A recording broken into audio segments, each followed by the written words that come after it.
নারদ খালি এক জায়গা থেকে আর এক জায়গায় যায় আর ওই বিনা বাজায় আর নারায়ণ নারায়ণ করে। ঠিক নেবে ঠিক দেখেন নাই, ফিল্মত দেখেন নাই, শুধু নারায়ণ নারায়ণ বলে আর এই জায়গা থেকে ও জায়গা যায়, ও জায়গা থেকে ও জায়গা যায়, এই কৈলাস গেল, এই বৈকুণ্ঠ গেল, এই গোলক গেল, হয় না নমাজ? অর্থাৎ নারদের কোনো জায়গা নাই, ঘর বাড়ি নাই। ঠিক বৈষ্ণব যারা এই জগতে হবে, যারা বৈষ্ণব করতেছে, এই নারদের মতো হইতে হবে। তার কোনো বাড়ি ঘর ধন দৌলত টাকা পয়সা থাকবে না, খাট পলঙ্কে শুইয়া একান মালা কেন হাজার খান মালা জপলেও সে বৈষ্ণবত্ব হইতে পারবে না। বৈষ্ণব হতে গেলে তাকে নারদের মতো হতে হবে, তার কোনো বাড়ি ঘর থাকবে না, তার কোনো আশা নাই, টাকা পয়সা তো দূরের কথা, ধন দৌলত তো দূরের কথা। আর আজকালকার বৈষ্ণব কি হয়েছে জানেন?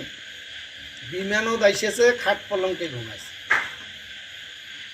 বাড়ি গাড়ি টাকা পয়সা সব এগুলো হলো।